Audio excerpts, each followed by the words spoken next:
People of Western Europe. A landing was made this morning on the coast of France by troops of the Allied Expeditionary Force. This landing is part of the concerted United Nations plan for the liberation of Europe, made in conjunction with our great Russian allies. Welcome to the Jack Yates Community Forum. I'm your host, Marshall Hopkins.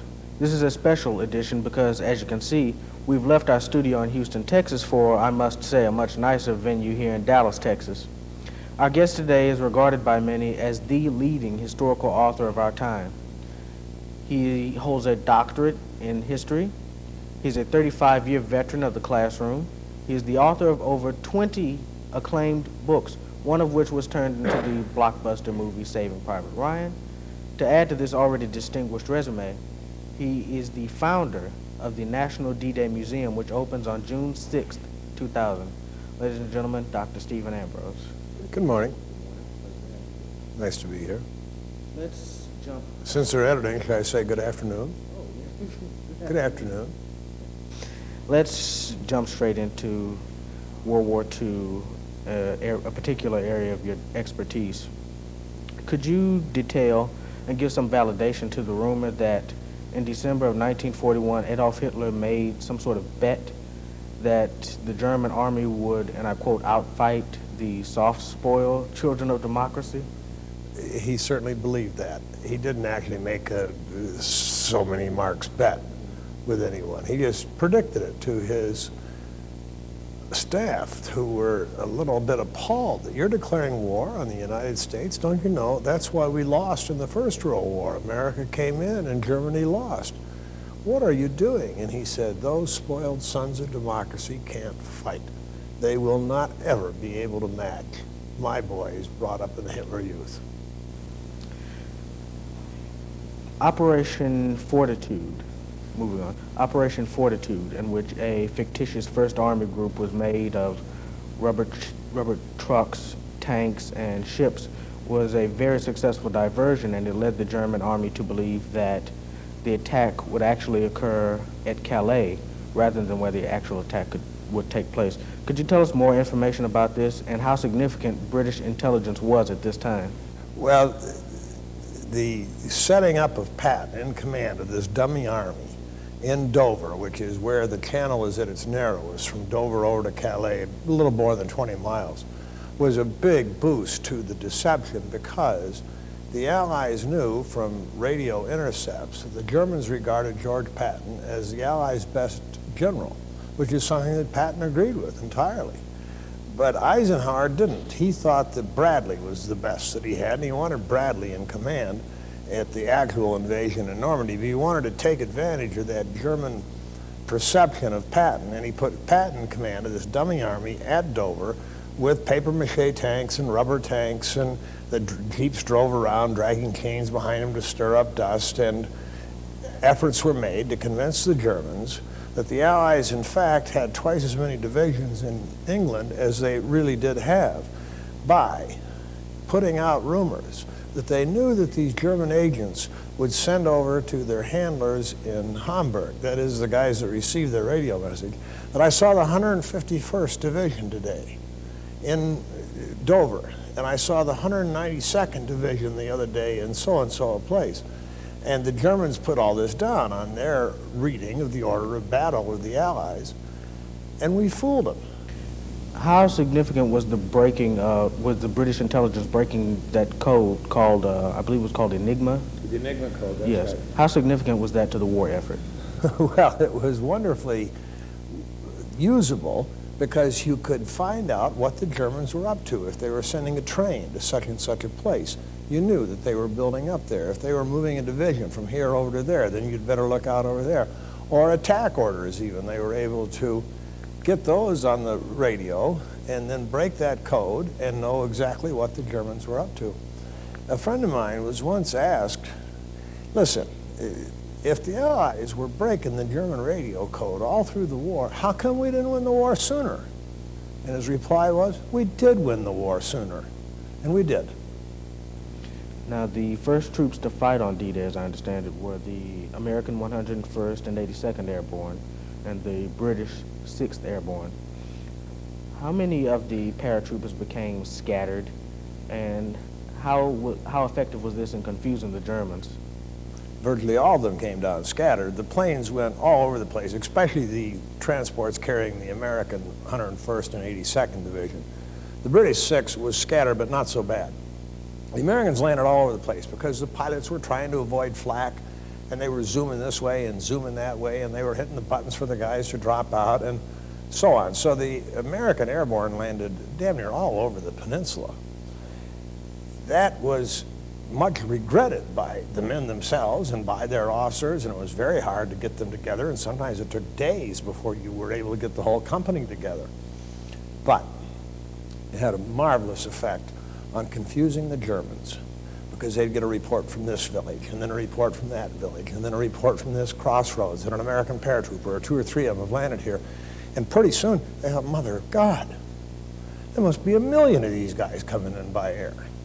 And they were sending out teams to this village or that crossroads to try to round up those American paratroopers. So they were scattering their effort all over the place. So in retrospect, it was the best thing that could have happened. In Chapter 10 of your book, D-Day, a reference is made to the fact that chaplains had to work overtime to assure soldiers that to kill for their country was not a sin. Now, with the veterans that you have interviewed yourself, how profoundly did this affect them? I wouldn't say it was I wouldn't say it was terribly profound. There were men to whom it mattered, and some men to whom it mattered quite a lot, and other men who had never thought about it one way or another. That is to say, they knew perfectly well that German on the other side, he may be a nice guy. He may be somebody I would like to have in my family. He might even marry my sister. He's fighting for Hitler. And he's got to either do this or I'm going to shoot him. And that was the general attitude. In Chapter 17 of that same book, D-Day, it states that Field Marshal Rommel knew that the Allies had to attack at Omaha and that the Germans were very well prepared. Did the Allied generals expect a high casualty rate that day? They sure did at Omaha. They thought that the rates would run more than 10%, which is a hell of a loss for one day's battle. And in fact, they were that high, and maybe even a little bit higher. But Rommel thought that Normandy was the place, and he did have a division that he had put in at Normandy that was unexpected to the Allies, and that Allied intelligence hadn't picked up on and didn't know were there. And the Germans did inflict more casualties at Omaha than had been anticipated. But it was a price that had to be paid. And there's no question that Eisenhower and Bradley and the Allied generals and the planners would do it again without any hesitation. Now, you mentioned the casualty rate of the forces that landed at Normandy. Two-thirds landed at Omaha Beach. The first to go ashore was A Company, 116th Infantry, 29th Division, and 96% of them were dead inside of 2 minutes. For those who survived, the first 2 minutes must have been god-awful. I mean, you've interviewed them. How did they describe it? Well, 96% of them were not dead. 96% were casualties. The number of dead eventually, because many men died of wounds later on, but it would have been 70% or higher. Anyway, it was terrible. Those ramps went down and they were greeted by just a wall of machine gun fire coming into those boats, and everybody is going down from it, or damn near everybody.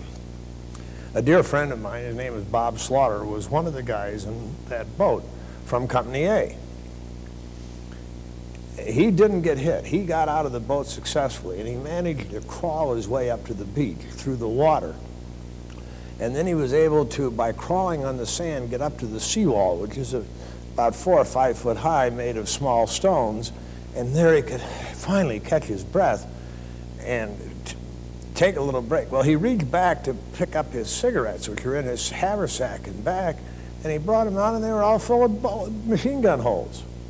They had been laced right across the back. Everything in his haversack had been from the machine gun that he wasn't even aware of, and he was shaking like this, and he desperately wanted a cigarette, and the guy to his left was dead, and the guy to his right was so badly injured, and he was able to finally pull a pack of cigarettes out of that guy's haversack and have a cigarette. Then he realized, we're stuck here. You can't retreat from this battle. There's no place to run to. They're starting to bring mortars down because he wasn't alone. Other survivors were getting up to that seawall. And they're starting to bring mortars down, firing them up and bringing them right down on these guys. They couldn't get at them with machine guns from the bluffs, but they could with mortars. And they had 88 millimeter cannon on each end of the beach firing this way, down the beach, and they're starting to land among them. So Bob, like virtually every other American who was there, came to a, it seems to us nowadays, talking about it more than a half century later, a perfectly obvious conclusion, but it wasn't then. And that conclusion was, hell with it, if I'm going to die, I'm going to take some Germans with me. I'm going up that bluff. And they started up. Over here a sergeant led the way, over here a lieutenant led the way, sometimes it was a corporal. But they just gathered it together and they said, come on guys, I'm going. And they'd start up and it was an inspiration to the others, and then everybody would start up. And that's how Bob Slaughter got up to the top of that bluff. But he was in Company A. Company A came from Bedford, Virginia. That little town lost more men on D-Day, and as a matter of fact, in the first half hour of D-Day, than any other town in the whole of the United States in the course of the Second World War. So Bedford, Virginia is today building a monument, a memorial to the men of Bedford who gave up their lives so that you and I could live in freedom. Was it the dedication, was it dedication like Bob Slaughter had that helped us win D-Day? Because things got so bad at Omaha Beach that General Bradley considered pulling out and forming a retreat. Bradley was thinking about, we've got to get out of there. We're just taking all these losses. We're not getting anywhere. We're not getting up the bluff. And he was pretty close to sending out the order to tell him to withdraw, which wouldn't have been easy. You'd had to send in those Higgins boats empty. And then everybody would have tried to get on him and get the hell out of there and get out of that fire zone. But that's what Bradley was saying. And Bradley looked with his binoculars and he sees an American on the top of that bluff. And he looks over here and he sees another American up there. We're going to keep going, was his decision. And we did. So yeah, of course it's due to Bob Slaughter and people like Lynn Lamell of the Rangers and Joe Dawson of the 1st Division, who comes from Texas. They're the ones that gave us the victory, certainly. At D-Day, there was a black battalion called the 320 Barrage Balloon Battalion, and they were there, and there's very little recorded history of them. Is there more recorded history of African Americans fighting at D-Day and in World War II than is actually told? No, I wouldn't say that. There were black corpsmen, there were blacks in the Navy who were there on D-Day, quite a lot of them, in fact. But there was no black infantry regiment. There was the Barrage Balloon Battalion, and that's pretty much it. Now that came about because the United States Army was segregated. It's one of the terrible things about World War II. Here we were fighting the world's worst racist with a segregated army. And the thought was, blacks can't fight. What they can do is they can drive trucks, they can drive landing craft, they can unload ships, they can serve as MPs. There were all kinds of things they could do, but the thought was they don't know how to fight, and they won't do it. And then the further thought that came out of being an American in 1940, the white troops were just as prejudiced as could be, and they didn't want anything to do with any African American troops. And it's also true that the African Americans, for the most part, didn't want anything to do with any whites. And so the Army was segregated, and the blacks had their own units. Now that finally came to an end in December of 1944, when Eisenhower was out of reinforcements and he was under terrific attack at the Battle of the Bulge from the Germans, and he put out an order to all of these black truck drivers and these black stevedores and the black troops serving as MPs or whatever else they were doing, saying, you guys want to volunteer to come into the infantry and fight for your country, I'll put you into existing units. You'll have leaders that are experienced, you're going to get the very best in weapons, and we're going to put you right up in the front line. And there's a white guy to your right and a right guy to your left, so be it. But I need riflemen, and I need them now. But he said also, if you volunteer, all sergeants lose their stripes. You're going to come in as a private. More than 5,000 like that volunteered. And they went into the Battle of Bulge, and they did terrific. And thereafter, every company commander in the U.S. Army, give me more of those African Americans, send them over to me, I want them. And that group became the leaders of the integration of the United States Army, which began during the Korean War and was completed even before the Korean War was over. So that the U.S. Army, which once was the most segregated in the world, became the most integrated. Became an army that is colorblind. Became an army in which you get ahead on the basis of what you do. Nobody gives a goddamn what the color of your skin is. We want to know, can you handle a company? Then we're going to make you a captain. Can you handle a platoon? Then you're going to be a sergeant. And you end up with Colin Powell. In March of 1944, 150,000 black soldiers were in England, and some trouble developed and between black and white soldiers. Major General, I believe I'm pronouncing his name right, Iva Eaker? Yeah, Iva. He declared white troops responsible for 90% of the trouble. However, this incident was covered up by the Army. Yeah, that's right. That's very much a part of what I was talking about. That's the way the Army was at that time. Remember, the U.S. Army in World War II spoke with a Southern accent. Most of the bases were in the South because they didn't want to mess around with snow and the weather and what have you. Most of the officers of the regular Army were Southern. And then, when they got over to England, the black troopers would go into a local pub, a bar we would call it in the States, would go into a local pub, and then a bunch of whites would come in, and almost always a fight would begin. Sometimes there would be a killing or two. Almost always, as General Eaker said, it was started by the whites going in and being very, get out of here, you, et cetera, that kind of thing. Yeah, that's the way the Army was at that time. Now, you have been the official biographer of two presidents, Richard Nixon, and the first president you were biographer for was Dwight D. Eisenhower. Some describe President Eisenhower as being rather cantankerous a bit, and some describe him as being amicable. What was your take on him? He was the nicest man I ever knew. He had the most wonderful ability to pay attention to what you wanted to talk about. He always looked you in the eyes. He always responded to what your question was. He always wanted to know what are your concerns and how can I help you, and he always answered your questions directly. He was a man who never told a lie. I worked on his life for 10 years, and I never once caught him telling a lie.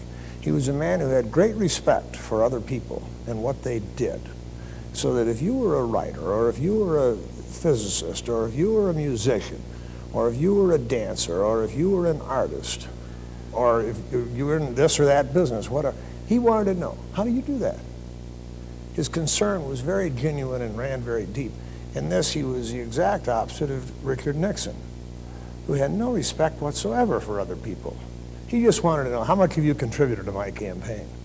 Have you voted for me? That's what Nixon wanted to know. Mike wanted to know, what did the other guy do? An article by a man named Flint Whitlock in the current World War II magazine states that SS camp guards were not feigning death in a rather famous photograph taken after the liberation of Dachau concentration camp, but that they had actually been killed by U.S. Army soldiers after Germany surrendered. Do you agree with this interpretation? I don't know. I'd have to look at the photograph again, and it wouldn't be possible for me to say right now. If it did happen, it happened. And it would have happened certainly because inmates in that concentration camp would have said, those are the guys that were in charge here. They're the ones that were feeding us into the crematorium. They're the ones that are putting us into the gas chamber. They're the ones that are beating us senseless whenever they could. And the American troops went berserk. I don't know if that happened or not, but if it did, that would have been why. The Americans weren't out there killing SS just because they were SS.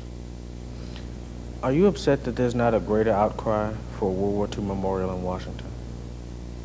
It's going to be built. And I'm on the committee to get it going, and no, I'm not. It's going to happen.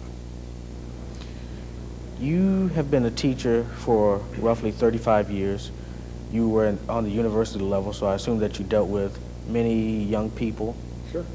The young, most especially, are not known for their great interest in history.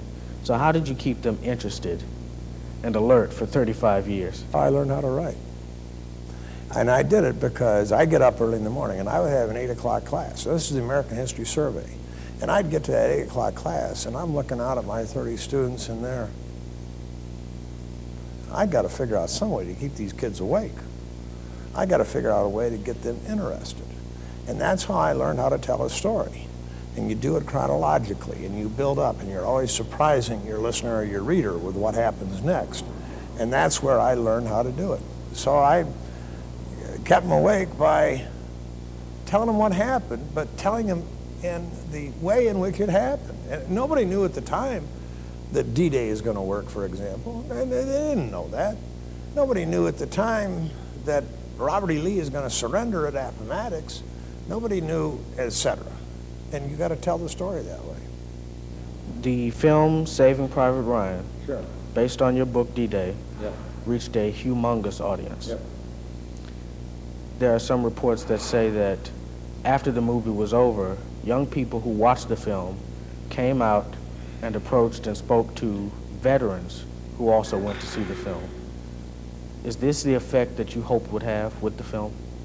I frankly had never thought about that part of it, but it has been the most heartwarming that it has brought generations together. And I've had the D-Day veterans tell me that for the first time I can talk to my children or my grandchildren about what I did in the war because they've got a context, because they've seen Saving Private Ryan.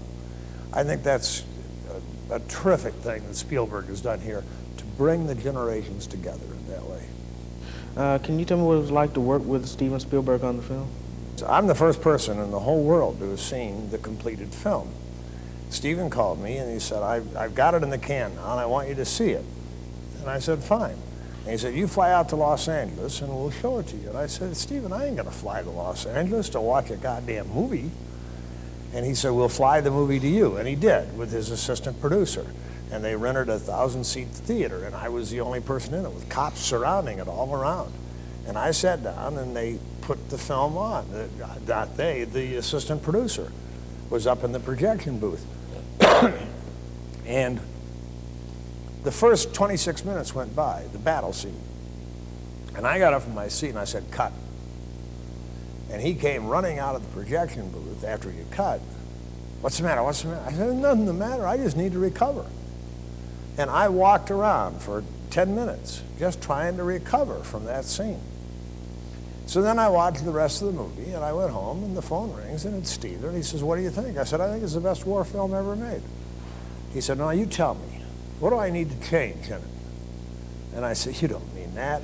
He said, yeah, I do. You tell me. I said, well, first of all, you got to get Tom Hanks out of there. He's way too old to be a Ranger captain. Hanks is 39 years old. The Ranger captains were 22 and 23. And Stephen said, you're funny. Anything else? And I went through a lot of other complaints that I had, like a P-51 coming down, dropping one bomb, and it goes right into the turret of the German tank, and the tank goes, I said, Jesus, if anybody ever fired a shot like that in World War II, nobody has yet noticed it. I mean, goodness sakes. Well, he wasn't going to take that out either, and so on. Now, what do I think of the film? I think it's the best war movie ever made. I think that the sound of the film, the realism of the film, this part, for example, you go see a Darryl Zanuck film, The Longest Day being a touchstone on previous World War II D-Day movies.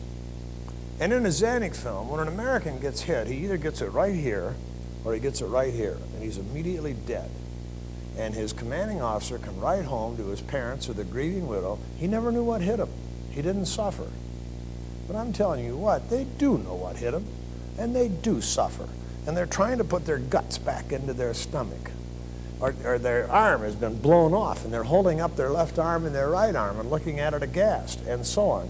And they want morphine, and they want water, and they want mother, and they want a cigarette. And Spielberg makes you look at all that. No other previous maker of World War II films has done that.